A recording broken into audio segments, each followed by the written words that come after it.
Да, се враќаме во студиото, минути за следниот разговор. Може би повеќе околу оние размислувања како го живееме нашиот живот, дали можеме да бидеме подобри во време кога зборуваме за позитивната енергија во животот, позитивната страна кон животот, прашањето е дали ја живееме или само ја глумиме. Добар ден му велам на универзитетскиот професор Зоран Крстевски, еден од најчитаните автори кај нас кога се работи за онаа позитивна, би ја нарекла јас, литература. Нема да сгрешам, нели? Благодарам, па не е само за позитивната литература, туку воопшто за секаков вид на литература. Добро е да има читатели, добро е да има интерес, добро е луѓето да инклинираат кон оние афирмативни вредности, значи да се определат да се развиваат, не да се спасуваат.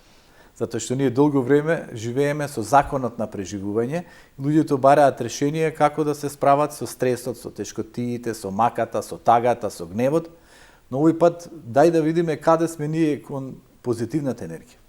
Каде сме кон себе надградбата, личниот развој, како на некој начин во овој капитализам да се индивидуализираме и помалку да зависиме од тие надворешни фактори. И затоа моите книги се во таа носака напишани и добро е што има голем број на читатели. Добро е што и тоа ме мотивира да создавам нови книги, еве сега една нова веќе треба да биде пред крај за источната мудрост, мудроста на тибетанците, на јапонците, на кинезите, на персијанците, некои будистички мудри поуки и сето тоа да го принесам кон оној читател кој што сака да се надградува. Така, има, мислам, многу книги се од твојот опус, меѓутоа еве, можеби за почеток би почнале со последната будење на позитивната енергија. Јас навистина можам да кажам и од лично искуство дека се работи за една магична книга која што те тера да не прекинеш додека ја читаш и буди навистина повеќе размислувања за оние животни вредности што ги споменавме, каде се наоѓаме. Дали може би во ова едно време на брза технологија, на стресно живење и на една хипокризија на вредности, може ли да се создаде база, една основа на тоа какви личности треба да бидеме и да се градиме? И па немаме друго, ако не поставиме некои цели пред самите себе си, ако не се надградуваме, што да очекуваме од надвор? Гледате, надворешните фактори не се за да ги веруваме и автоматски на секаков чекор може да бидеме изместени. Можеме да бидеме изместени непосредно од нашите најблиски. Ако поменуваат ни тешкоти, ни змаки, ни страдања, тоа нас не изместува. Никој не е сигурен на работното место. Може било што да се случи, па да го изгуби работното место или да се соочи со мобинг на работното место. На општествено ниво, гледате, нештата не одат кон правдата, не одат кон напредокот, кон хармонизацијата, туку одат најчесто кон интересот. Значи, ниту можеш да се подпреш на најблиските, веќе тие може би страдаат, не можеш да се подпреш некој да има свест да ви ги препознае вашите интелектуално креативни вредности на работното место. Не можете да се надевате колку и да учите, колку и да бидете надградени дека некој ќе сака да ве ангажира и да ве постави на некоја висока позиција, бидејќи партиската книжка е предусловот за напредување. Не можеме да очекуваме општество преку ноќ да се подобри и промени, бидејќи 35 години одиме кон бездната. Значи, решението е ние самите. Каде сме кон самите себе си? Сега тука има нели неколку категории. Дали телото не владее? Па сме премногу подложи на егото. Дали премногу консумеризмот не зафати? Дали сме жртви на потрошувачко општество? Дали сме под удар на било каков вид на експлоатација? Значи, гледате телото и односот кон телото. Дали го фаворизираме? Па сме преобседнати, дали сме убави? Дали нешто ни недостига? Каде ни се годините? Ни отидоа годините? Или пак подложност на пороци? Западен начин на живење го фаворизира телото. Но каде е умот? Дали се надградуваме? Како размислуваме? Како само говоримаме? Дали самите на себе се потикнуваме? Дали читаме? Дали се едуцираме? Кон што ја трошиме нашата енергија? Каде го фаворизираме времето? И со каква информација се храниме? Значи, гледате, тоа се постулатите на умот. Внимавај со што се храниш ментално. Дали слушаш жалопојки, дали си на црните вести, дали си со луѓето кои што постојано се изместени и те бомбардираат со неубава информација. Дали ти самиот на себе си кажуваш, не можам, тешко ќе постигнам, нема веќе време, што да правам, пропаднав, се изместив, никој не ме препознава, никој не ми помага и како ќе напредуваме. Како да го постигнеме тој внатрешен Па баланс? се е работа. Многу теми ги споменавме, Така е. што директно навистина го засегаат секој граѓанин и прашања кои што директно и си ги поставуваме. Па гледате сега, Светлана. Едната страна е се тоа што ни е присутно и надвиснато како потреба да го задоволиме телото. Тука се ниските страсти. Другата страна, нашиот ум е заморен, преоптоварен. Премногу размислуваме, се изморуваме и ништо не решаваме. И најчесто превладува колебливост или несигурност. Бидејќи не знаеме да не сгрешиме, не паднеме у бездната. Но најголемиот проблем не е толку во телото, не е толку во умот, колку што е во емоцијата или срцето. Значи, луѓето се разочарани, се чувствуваат тажни, затоа што тагата е еден вид на емоција. И тие се под удар на 4 јавачи на апокалипсата. Еве, анализирайте 35 години, што е она што најмногу ги нападна луѓето. Најмногу ги нападна тагата, се чувствуваат тажни. Добар дел од нивните блиски отишле во странство. Добар дел од нив гледаат децава, учат се, надградуваат, не можат да просперираат, овие со партискиве книжки едноставно одат напред. Гледаат, не е битно знаење, не е битна едукација, битно да си подобен. Потоа, љубовни ситуации, проблеми во бракот, проблеми во семејството, проблеми во секојдневието, проблеми заради минатото, неразрешени емоционални матрици и трауми, присуство на емоционален отров и луѓето ги прави вознемирени и растреперени. А емоцијата е поврзана и со гневот, што значи луѓето манифестираат гнев неретко и на социјалните мрежи и гледате таму како се критички ориентирани. Критички кон себе, критички кон другите. Зашто? Затоа што им се повредени емоциите. И сега дали има подлога? Па има подлога. Прво, една никаква транзиција, каде што добар дел од луѓето ги изгубија работните места. Сега евоја генерација ги претрпеле ударите кои што биле присутни кај нивните родители. И гледате, се травматизирала состојбата семејното јадро. Децата претрпуваат вибрации, неубава енергија од страна на своите родители кои живееле во неизвестно со страв. Производ на сето тоа е таа лоша транзиција и една негативна приватизација, кај што малцинство приграби се и не воздрати онака како што треба, и мнозинство кој што потпадна под влијание на тоа малцинство и кое тоа малцинство и ден денес го креира мнението на мнозинството. Дали преку медиуми, дали преку политичари, дали преку олигархиски ориентации, дали преку заробување на духот на човекот или преку фаворизирање на невредност. И гледате, невредност не е битно знаењето, не е битно колку имаш позитивна енергија, не е битно дали будиш кон општа свест, секој ќе имаат алатки тебе да те анулираат или да ти натемпираат некоја етикета, дека се што правиш како будење на свест, веројатно правиш за да едните ги променат другите. И навистина едните ги менуваат другите, а ние упорно одиме кон бездната. Сето тоа поттикна дека луѓето емоционално веќе живеат под еден немир и во една состојба на неправда. Сега, кога ние видовме дека прво, внимавај што примаш како ментална информација, медиумите не секогаш работат во фаворизирање на знаење, на едукација општо добро. Потоа, внимавај, немој да се подхраниш на маркетинг, на некои влијанија пропагандистички кои што те подхрануваат кон телото, а да ти го заробат умот и духот. Ако видиш дека емоционално мораш да работиш на чистење на тој цел емоционален смет на навредата на чувството на обесправеност, чувството на изместеност, на крајот доаѓаме до решението кое мораме да го бараме, а тоа решение не произлегува од надвор, тоа мора да се побара од внатре. И тука се асоцира каков е менталниот имунитет на поединецот. Затоа што знаете, имаме ние имунитет на нашето биополе. Ако сме поотпорни, тогаш вирусите, бактериите нема толку лесно да не завземат. Нашиот имунитет е моќен, знае да се справи. Но воедно во период на стресови, на тешкоти, на разни удари од надворешна гледна точка, ни помага менталниот имунитет. Тој ментален имунитет бара да се посветиме на себе си и да развиваме методи. Сега тука има многу методи кои што може да ги поразговараме во емисијава. Но најглавното е дека ние мора да се подпреме на себе си. Ние не можеме да очекуваме од политичарот, не можеме од функционерот, не можеме од олигархот, не можеме од одработувачот, не можеме од оној аналитичарот кој го викаат по сите медиуми за да ти го пере мозокот. Дека ние мораме да се подпреме на себе.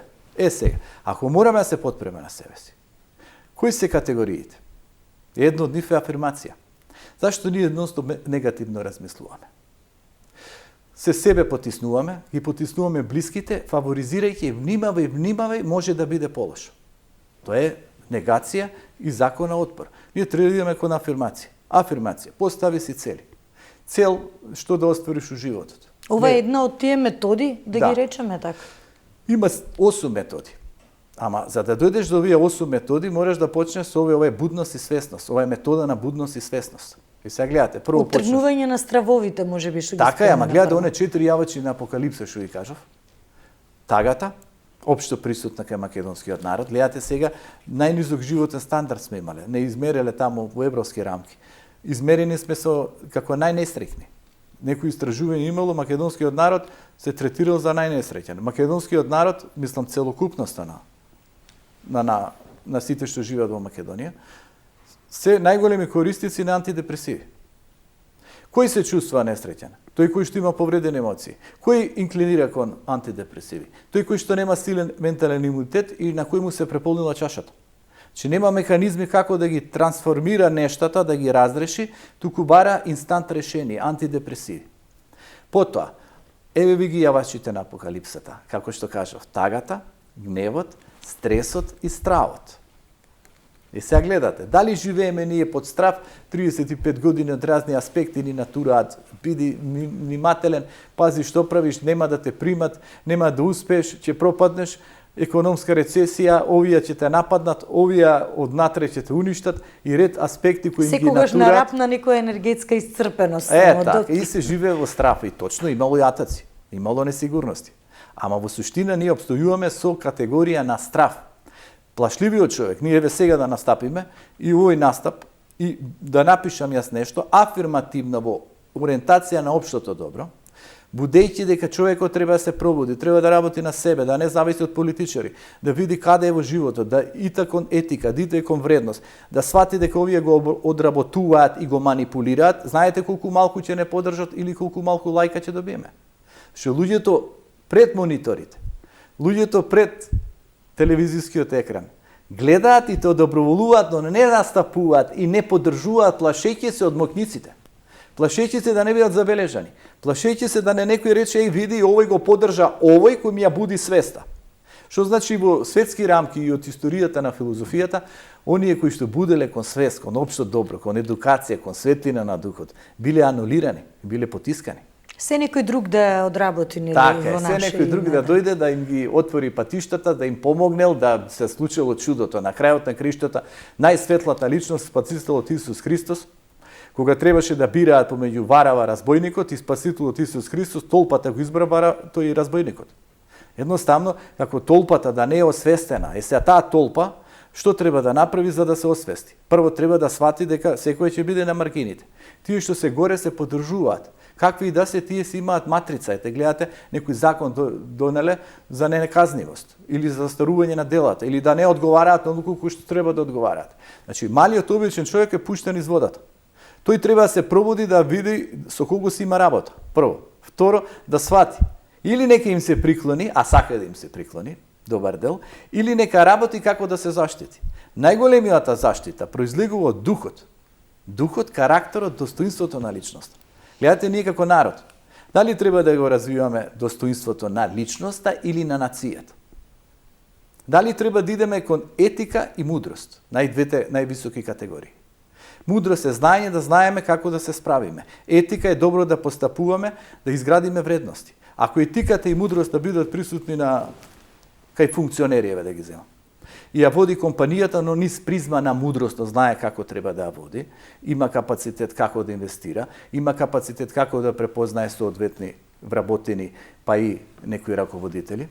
Ако има етика, не ги краде работниците или не ја уништува заедницата, или не создава ниски вредности, дали ние тога ќе напредуваме? Значи, нештата се толку едноставни, кои што ние само треба да ги следиме. Тие се пропишани од големите мудреци. Во моите книги, во кои ја тоа го пишувам. Значи, ние треба конечно да се освестиме и да почнеме да работиме на себе си. Тоа бара да го јакнеме духот. Првото што го кажав, со афирмација, мисли позитивно. Второ е, визуализација. Почни да го гледаш тоа што сакаш да ти се случи.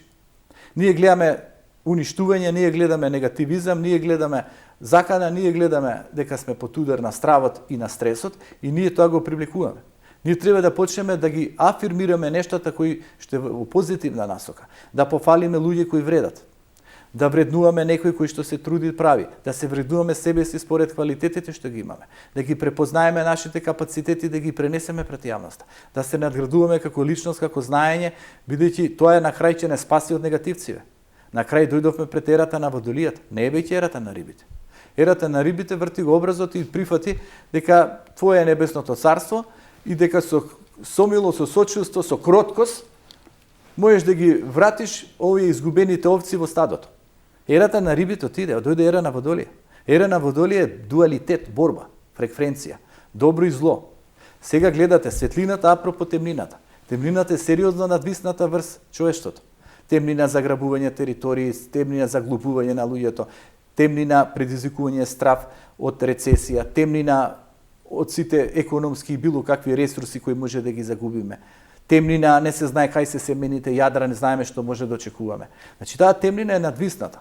Таа му го манипулира умот на човекот. Човекот треба да свати, има опција во светлина. Која е светлината?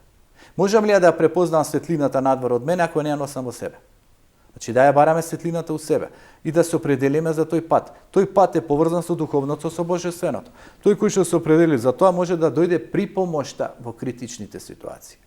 Тој кој што е вистински верник, ама вистински верник, не оној кој што парадира со верата. Тој автоматски има една подлога, има едни начела. Има начела на светлина, начела на мудрост, начела на помагање, начела на хуманост и ред аспекти. Значи, гледате овој темен свет, полн со лаги, со измами, со наметнување, со експлоатација, не имаме решение. Решенијата е светлината на духот кој треба да ги надградуваме и да промениме вибрацијата. Еве, например, што е вибрација? Како зрачиме? Како зрачиме, како се чувствуваме? Тоа привлекуваме, нели? Тоа привлекуваме. На основа на нашата афирмација, визуализација, вибрација, ние создаваме фреквенција. Нашата фреквенција е пуштена низ космосот. Како зрачиш, каква фреквенција имаш, такво нешто ќе привлечеш. На такво нешто ќе се подесиш. И гледате, фреквенција на темнина, фреквенција на светлина. И фреквенција на луѓе изгубени помеѓу светлината и темнината, не знаат кај да се определат. Некојаш им одговара малку да искористат од темнината, а сакаат да бидат верници, сакаат да одат кон светлината, сакаат Бог да им помогне, ама не се определени. Значи, ние мора да се определиме за таа светлина на умот, затоа што таа произлегува од енергијата. Ето, тоа е петиот фактор. Значи, гледате, афирмација 1, визуализација, вибрација, фреквенција, Но кои се еве енергија. најчести грешки кога луѓето кога го бараат тој да некој духовен мир или нешто што може да ги однесе на вистински пат. Сега соочени со овие секојдневни проблеми, ние барем овде во Македонија што ги живееме и од екзистенцијални причини зборувам, дополнително со ова бурно секојдневие, па на крајот од денот еве една можеби еден најеклатантен, најобичен пример како да се стигне еве до работното место.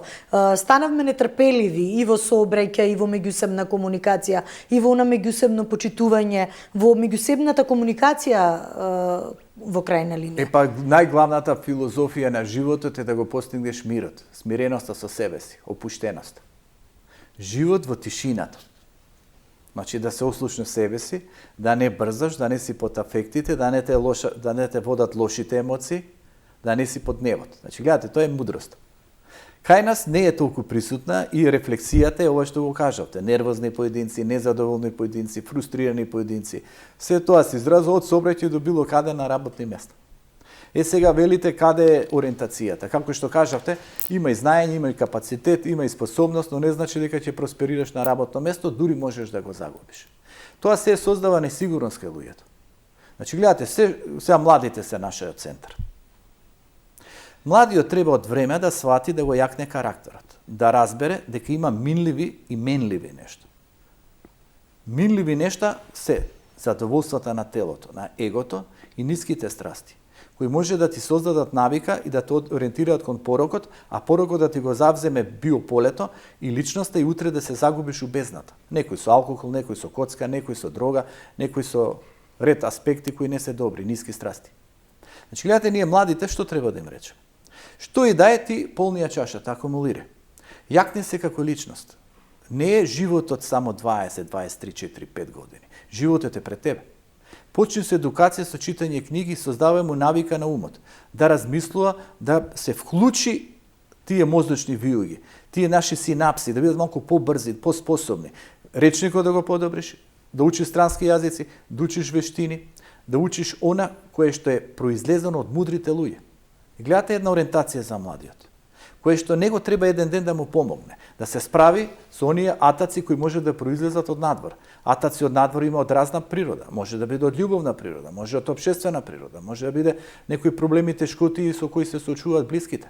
Може да биде на работното место. Но гледате јакнење на индивидуалитетот, на духот, едукацијата, учењето на вештините, спортот, ориентацијата кон природата, работата на себе си им дава подобра подлога утре што и да е да се справат. Значи, она што сега го почна и во Холандија, и во Германија, и во Норвешка, на младите им дадава предмети, мотивација и личен развој. Значи, гледате како одат они напред. Финска не случајно е шампион во тие образовни дејности. А ние размислуваме за намалување на фондот на часови, особено еве кога ги говориме етика, филозофија, логика и така натаму. Тоа е поразително. Да. Сега замислите науката која што или областа, дисциплината која асоцира на љубов кон мудроста, ние анулираме. Етиката која никако ја нема во нашето општество, ние сакаме да испишеме. И тогаш ние со што настапуваме? Тогаш нас ниту ни треба знаење, ниту ни треба нас етика, морал. И автоматски ние значи се приклумуваме на нечестивата енергија. Кој е поспособен да лови во матното, тој ќе успее. Ама каде е светлосната димензија за која зборував? Затоа овде асоцирав. Постојат категории кон кои ние треба да се насочиме. Еве, сега ќе кажам некој од нив во поглед на будење на позитивната енергија. Зашто пак, Светлана, ако ние не работиме на себе, ако ние не ја пробудиме нашата енергија, ако ние не ја препознаеме нашата способност, ако ние не се ориентираме кон светлосното, еден ден ќе дојде темнината. Темнината од разни аспекти доаѓа. Несигурност, слабост, ранливост, болест, потешкотија, некој губиток, финансиски проблеми и ред аспекти. Ние мораме од старт да почнеме, ова за младите е многу битно. Затоа првото што ќе почнеме прифаќање. Че ние да прифатиме она врз која не можеме да влијаеме. Не можеме да влијаеме на минатото. Ние треба да го прифатиме доколку било исполнето со болки, страдања, губитоци, тешкоти. Имало разни состојби во минатото кај луѓето. Изгубиле блиски, се соочиле со навреди, нешто не било добро, некаде пропуштиле шанси. Ако они се ориентираат кон минатото и се преоптоварат со минатото, они влијаат на мигот на сегашноста, а каква е мигот на сегашноста, таква ќе не биде и днината. Значи, прифати го тоа врз која не можеш да влиеш. Или прифати се себе си. Потоа е пуштање. Еве, гледате се, јас ако ви зборувам вас, ја држам оваа чаша со вода, како ја ќе зборувам? Кога мојот фокус е на чашата со вода. Значи, јас не ги пуштам работите, ги држам во себе си. Држам навреда, држам состојба, држам што било како било, држам некоја ме навредила, некоја ме изместила, некоја ме изневерила и ја го држам во тоа. Како ја ќе напредувам, ги држам работ. Пушти ги. Ти си должен себе да се хармонизираш, ти не можеш да влиеш на другите. Учи да ги пушташ нештата или да се одврзуваш. Или родителите, децата отишле и сега уште не се одврзани. Или децата се врзале за родителите до нивниот скут, не може да се ослободат, станале зависни. Одврзи се. Едноставно, развивај својата индивидуалност, својата оригиналност. Не биди оној кој што е згрчен, кој ги држи нештата во себе си, што и да е. Потоа, треба да научиме да се програмираме на една поинаква основа. Зашто ние да дозволиме медиумите да не програмираат, политичарите, оние квази аналитичари, кои ги викаат нонстоп по медиумите? Јас тоа не го гледам. Ја ќе се определам за книгата, за музиката, за било што, туку со него такво да го губам времето. Јас се програмирам со природата, со зеленилото, со односот кон себе си, со она што ме подига, но може почетно да се репрограмирам. Зашто ние имаме семејни програми. Може некој од нашите родители имал програма на страв, леле, мирен биде, немој да зборуваш. Што ќе кажат луѓето? И ние треба да се репрограмираме. Што ќе ни го настои страв? Да се стегаме? Потоа може би треба да се репрограмираме од некои нешта кои се случиле во општеството, од училиштето, од улицата, од партнерство, од односи, од состојби. Создаваме нов програм на афирмација, ова што го кажав, на будење, на нова свесност, на нов потенцијал. За да го направиме тоа, треба да фаворизираме присуство. Значи, тоа е уште една категорија. Гледате се, дали ние сме присутни во себе си? Ние сме секаде присутни, најмногу се присутни на социјални мрежи, а не се присутни со себе тука со своите најблиски. Зборуваат, пишуваат со не знам колку девојки, 20-30, а тука својата си ја анулира, не ја препознава. Па тој не е присутен во семејството, тој не е присутен во односот, тој е присутен во ниските страсти или присутен е на социјални мрежи. Че ние треба да учиме да бидеме присутни. Прво, ние сега сме присутни и разговараме. Ние треба да имаме присутни кон своето битие, кон својата душа, кон својот организам. Ние треба да се ослушнеме. Нашиот организам, нашето битие ни создава информации, ние треба да ги препознаеме. Ние треба да имаме присутни онамо каде што треба да направиме некое дело, во работата, било каде, на улицата да ги читаме знаците. Тоа Пауло Коелјо во книгата Алхемичарот убаво го објасни. Значи, биди присутен, читај ги знаците. Знаците се пред тебе, само ти треба да ги препознаеш. Че гледате присуство мојот живот, а не присуство во сите животи туѓи, а најмалку во својот живот. Или сме жртва, или претрчуваме, или бараме да не сакаат, или очекуваме да не видат, или бараат да бидат на некој начин креирани од другите. Тоа е синдромот на 21 век. Потреба за виденост.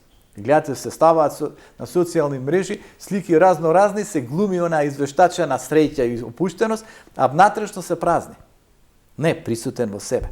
Да видиме со што располагам, имам болки и страдања, имам нешто потиснато, имам некоја травма, имам, изнеси ја пред себе, разреши ја. Има методи, не можеш преку ноќ. Тоа е процес. Полесно ги прифати заедницата и можеби полесно им е и да комуницираат еве сега модерни текови, социјални мрежи и во крајна линија што го спомена на самиот почеток и критиките полесно им е кога ќе се кажат сопствените ставови, кога ќе се напишат на социјална мрежа или во некој со лажен профил, отколку тоа да го кажат како што го мислат. Тоа е одлично кажано. Тоа и лично јас сум го вкусил во некои односи, партнерства. Намисли, не се разговара во очи, не се дискутира, имаме проблем овдека, има отуѓување, овде не се разбираме. А не се ни гледаат, не се ни слушаат. Туку се прави на мејл или таму во тоа Facebook, не знам, се пишува на Месенџер. Значи, се што е проблемот се пишува, не се разговара. Па дојди, соочи се. Дај да видиме, да седнеме, да видиме како ќе разрешиме. Кој ќе се гледаме во очи. Че луѓето избегаваат да се гледаат во очи, да. Значи имаат зид бариера. Но гледате се, после овие категории што ви кажам, од прифаќање до програмирање, до пуштање, многу битен фактор е промени. Колку сме ние ориентирани кон промени. Значи ние не правиме промени, а што се вели, клучниот аспект во животот само два се. Промени и проблеми. Значи, во животот се може да биде, што се вели, подложно на променливост, освен фиксноста на промените. Секога ќе има промени. Ништо не стои во место, се тече, се менува. Ние мораме да подготвени за промените. И ние она што сме сега не сме биле она што сме биле вчера. И ова што сме сега е предуслов за она што ќе бидеме утре. Тоа е законот на кармата. Како што правиш денеска, како што се однесуваш кон себе си, така ќе ти биде утре, така очекувај такви состојби. Причина и последица. Значи, ние мора да ги прифатиме промените. Промена на работно место, промена во однос со некоја личност, промена на партнерство ако не ме води кон бездната. Промена на мене самиот, па доле сум, па не сум среќен, па нешто сум исполнет, промени, ќе бидеш подобар, верувај. Што и дај ќе помине. И тој вториот фактор кој што е фиксен е проблемите. Значи, гледате, се во животот може да биде, што се вели, подложено на некои нови ситуации, но секога ќе има проблеми и секога ќе има промени. Промените може би ќе те соочат со проблемите, но проблемите може да те соочат со можноста за менување на новата животна патека. Проблемот, според киниската мудрост и филозофија, не значи дека тоа е катастрофа, дека тоа е она кое што ќе ти го загрози животот. Тоа е проблем. Проблемот може да те отвори нови можности, нови погледи, нови решенија, нови состојби. Но гледате се ние каде ние застануваме. Прво, не правиме промени. Второ, имаме проблеми кои или ги потискаме, ги ставаме под тепик, не ќе да ги видиме, или премногу не завземаат и не фрустрираат. Но што бараат промените и проблемите? Бараат прво да станеме свесни за таквата состојба. Второ, да донесеме одлука. Одлуката е како да реагираме. Што и да направиме, треба да реагираме со краткорочна определба или со долгорочна определба. Најчесто со двете. На краткорочно ниво, што јас треба да направам за да го надвинам проблемот? Еве, кај мене проблемот, доцна легнувам, треба да легнувам малку порано, бидејќи ја читам книги, пишувам и мене ми одговара по биоритмот подоцна да легнам, у 2 часот наутро, 2,5 часот, 2,5 сега си го симнувам подоле. Значи, тоа е проблем кој ти треба да го решиш. Кога го решаваш? Не можеш преку него да го решиш. Краткорочно, да речеме да легнуваш во 15 минути порано, па 15 минути, па 15. Некој со цигарите да намали консумира премногу, да намали. Некој со односот, некој со пренатрупаноста со времето, некој со емоциите. Значи, гледате, ние мораме да имаме одлуки дека сакаме да се менуваме. Второ, дека треба да донесеме една цел и решение. Таа цел и решение е пред се како ние да хармонизираме нашата душа. И сега гледате, во сето ова што го зборував. Најголемиот интерес треба да биде мирот и целувањето на нашата душа. Бидејќи сите овие проблеми ни ја заробиле, ни ја оптовариле нашата душа. Затоа јас напишав цела една книга Исцелување на душата, да. Која навистина многу ја читаат. Еве, таа е една излез од криза, таа е по квалитет слична како и исцелување на душата. Но изгледа насловов на оваа исцелување на душата толку им е привлечен, атрактивен и веројатно луѓето толку се емоционално изместени да повеќе бараат да читаат исцелување на душата. Тоа што само зборува? Дека ние навистина треба да се интересираме за нашата душа. Видите, гледайте сега. Имаме малку проблематичен пристап кон нештото, како нација. Ние велиме, дај да направам се за децата, дај да видам партнерот да го доброволам, дај овој шефов да ме прифати, дај да видам што ќе се случи кон надвор, дај сега да завршам факултетот, дај ова да направам и се ние се фаворизираме кон надвор. И ние жртвуваме дел од нашата енергија, жртвуваме дел од нашата душа која, нели, се расклопува на повеќе делчиња, ориентирајќи се сите овие нешто да ги задоволиме од надвор. И велиме, кој ќе го направиме ова, ние ќе бидеме стрекни, ќе може да се посветиме на себе си. Не разбирајќи дека тој принцип најчесто не успева, бидејќи на еден проблем се доаѓаме до втор, па трет, четврти, ние вечно живееме со вклучен аларм на решавање на проблеми. Проблеми ќе имаме, а ние нонстоп само решаваме, само подобруваме, само спасуваме. Не, ние треба да речеме, мојат интерес е мојата душа. Значи, напротив, дисперзирањето на енергијата не може да ни донесе... Не може да ни донесе. И гледайте сега што се случува. Ако ние саеме фокусот на нашата душа, тоа значи наутро станам полека, смирено, опуштено, не брз. Ритуално, полека. Размислиме тоа што е добро за нас. Вежбаме, правиме некои аспекти кои нас не подхрануваат, но пред се ориентираме кон трите категории. Едно е времето, каде оди моето време, второ е информацијата која ја примам, која ја давам, и трето е енергијата. Енергија која ме полни, не енергија која ме празни. Гледате, фокус кон сите другите, надвор од нас не исцрпуваат енергијата, не исцрпуваат и неден паѓаме, се истоштуваме. Кога ние ќе се истоштиме, кој ќе паднеме, каква енергија ќе им дадеме на нашите деца? Каква енергија ќе споделиме со нашиот партнер? Колку креативна мотивација енергија ќе споделиме на работно место? Па не можеме, ние се исцрпивме. Нели тоа е народната приказна од Марко Цепенко со магарето. Значи, нонстоп го товареле, нонстоп го измачувале, нонстоп го влечкале, ниту го подхраниле, ниту му дале вода. На крај магарето папсало и му останале тие работите и пропаднале. Така и нашата душа. Ако ние ја папсаме, ние не се грижиме за неја, не ја подигаме, не ја хармонизираме, не ја исцелуваме, нервозни, да, и ќе се рефлектира. тогаш ние што ќе им дадеме на блиските? Значи, гледате, само стрекниот човек може да сподели среќа. Паднатиот, тажниот човек, колку и да сака да сподели, не може да сподели. Ова вие и Достоевски го има анализирано, со еден кафтан. Вели се оди кон таму негдека планината и студено е, ладно е, овие не донеле палта, не донеле ништо, ти си земал една убава јакна, добра, фина, ама ти сега ги гледаш тие неподготвените и што да правиш? Ја земеш, ја сечеш на пола и им даваш и на нив да носат од таа јакната. На крај вика се смрзнавме двајцата. Зашто се смрзнавме? Затоа што јас си одземав од мојата топлина од она што ми е неопходно и на овој што му дадов, полови што му го дадов и фактички ништо не му помогнав. Кој е решението? Ние да се искачиме, ние да се подигнеме, ние да се хармонизираме, тога со нашата енергија дупло ќе им помогнеме на другите. Но што кога имаме луѓе кои што не влечат на дното? Па има тие, тоа е матрица. Гледате, македонската матрица ви е таја. Некој малку се истакне, малку е поразличен, малку е попаметен, малку е поинаков, одма да го симнат доле. Тоа е матрица на драмата, матрица на црното сценарио. Ние правиме драми и во едно семејство тоа го има. Од каде па ти, зашто па ти, што па ти? И луѓето се многу завидливи во некоја смисла. Или луѓето се понекогаш еве и еден таков збор ќе кажам, паразитски ориентирани. Значи се лепи. И цица, цица, цица, цица. Со филозофија на жалопојки. Тоа се вели кутар јас. Тоа во една книга моја програмирање на умот го пишував. Значи кутриот јас, кутриот јас, кутриот јас е енергетски вампиризам. Цица е од другите енергии. И влечи ги надоле. Како да они имаат постојано проблеми. А гледајте сега. Ајде да направиме една добра анализа и нашиот почитувани гледачи. Колку луѓе ќе избројат и постават пред себе си кои вистински, чисто, безусловно им помогнале, им се нашле тогаш кои им биле најпотребни. Колку луѓе ние ќе одвоиме? Значи, помогнале, дале љубов, дале внимание, помогнале на некоја основа, без да имаат интерес. Па не знам колку ќе најдат. Може двајца, тројца и прашање. Значи, гледате, луѓето или светот се сведе на интерес. Најголемиот механизам за себе хармонизација е енергијата. Нашата енергија, ако се растрошува, ако ние грабаат, ако ние цицаат, ние паѓаме.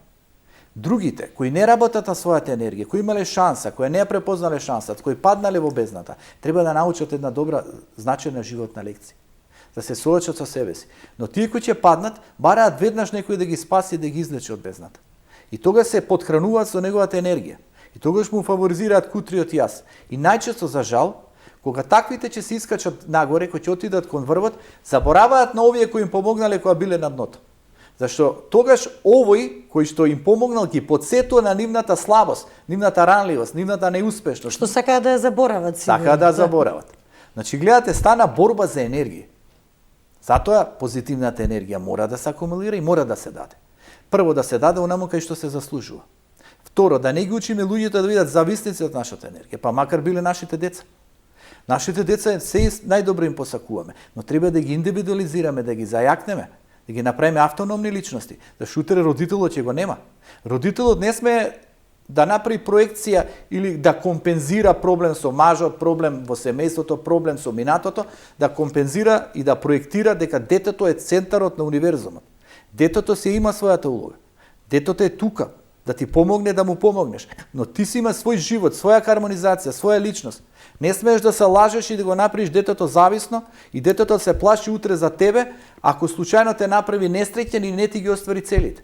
И тогаш ние индиректно им правиме притисок на децата, затоа што им поставуваме високи очекувања. Детето мора да го задоволи родителот, веќе родителот се осеќал празен во животот, нема некоја среќа, не му се погодил партнерот, но се е во детето. И детето од старт ние му создаваме една голема тежина која посебно е присутна во образовните институции. Гледате, ги преоптоваруваат децата од старт да имале се петки. Како цела филозофија да е до основно училиште да бидеш одличен, како цела филозофија е средното училиште, па и како да цела филозофија е факултетот. Тоа е само една основа на градба на личноста, на акумулирање на знаење. Животот е надвор од академските клупи. Бедих јас сум професор, ја ги гледам младите, се соочувам секојдневно. Ние ги учиме на навики, на надградба, на градење на личноста. Ние ги образуваме, ние ги воспитуваме. Што значи, не треба ние детето да го оптовариме со техничка основа. Таа е битна, но не е најбитна.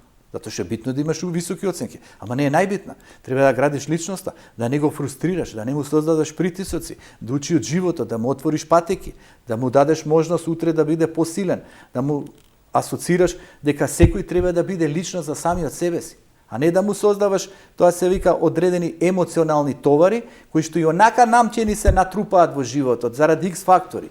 Само љубовните односи да ги анализираме се емоционални товари. Само работните места да ги поставиме, само општествените текови. Гледате загаден воздух, гледате овија урбана мафија се заградија, уништија, гледате неправди со судски системи, гледате ред аспекти кои се товари и ние дома дополнителни товари. Значи ние мора да се учиме на опуштеност, да не бидеме отуѓени да градиме блискост, ама не да биде таа патолошка блискост. Да имаме слобода на комуникација, на однос, и тоа е така, албанците, тоа било многу присутно кај турците. Кога оделе на свадбите и кога им честитале на младенците, само им кажувале да си го имате муабетот. Значи ние да си го имаме муабетот, да изградиме добри односи, да најдеме начин да се поддржуваме, а не на некако да се фиксираме. Затоа ние живееме под идеализација. Гледате нас што ни направија социјалните мрежи, што ни направи Фејсбукот, што ни направија медиумите. Идеализација на совршена личност. И младите гледаат да имам таков автомобил, да имам таков мобилен, да имам таква гардероба, да бидам со толку многу следбеници, да бидам ова или она. И тоа е надворешен притисок кој го разнебитува човекот. Некои од младите не успеваат да се снајдат. Не успеваат, се заморуваат. И сега гледате вие, рани години од животот, влегуваме, почнуваме да се заморуваме. Психички, ментално, емоционално. Како се заморуваме млади, се полни чашата. Еден ден претекува чашата. Што треба ние да работиме? Полека, мир, тактика. Градија личност, природа, зеленило, екосистем, сваќање дека сите луѓе не се добри, ориентација кон енергија која те подхранува. Значи, може ли тоа сето да биде присутно? Може да биде. Значи, од кого зависи од личност? Од нас. Видите, Светле, од се можеме да избегаме. Од една работа не можеме да избегаме. Од себе си. Од себе секако не може да избегаме. Но не можеме да избегаме, а да не избереме. Значи, што и да е, ние мораме да избереме. Значи, гледате, не можеме ние да кој ќе избере за нас. Кога и бирам пасивност, заглупување, површност, јас бирам. Ја бирам надградба. Затоа се вели, сакаш да биде зајак, сакаш да биде желка. На крај желката победи. Полек. Развивај се. Се е ментален процес, се е навика. Тоа убаво сега науката го утврди. Неврологијата дојде до заклучок дека нашите мозочни виуги може да се менуваат. Нашата ментална матрица може да се надградува. Дека никогаш не е доцна. Се создаваат навики. Ете кај британците, посебно на тие повозрастните личности, со учење нови вештини да видите како им го поткрануваат умот и полека ги излекуваат од деменција. Затоа што им даваат активен ум. А нашиот ум, ако се заклупува, ако се ориентира кон површност, кон страв, кон тага, кон гнев, тогаш ние како ќе се развиваме. А и ова ќе завршам. Среќен, исполнет поединец, искреиран, тој е предуслов за среќно, здраво општество. Благодарам многу, навистина ужива во разговорот, верувам дека и нашите гледачи навистина имаа можност да чујат некои позитивни примери како може и што може да направат за да си го започнат убаво еден нов ден, секој ден да биде нова радост, но нешто што зависи директно од нас, а потоа да го бараме нели тоа добро и во другите луѓе. Така е, благодарам, само позитивна енергија, работа на себе, поттик, верба, волја и визија дека ќе биде подобро. Така, секако следна прилика ќе проговориме многу околу овие древни мудрости кои што сега се уште ги истражуваш, сигурно ќе биде многу интересно, уште еднаш благодарам за гостувањето. Почитувани, вам ви благодарам што бевте заедно со нас, секако останете на истата фреквенција, за кратко следуваат плодневните вести од мене, пријатно.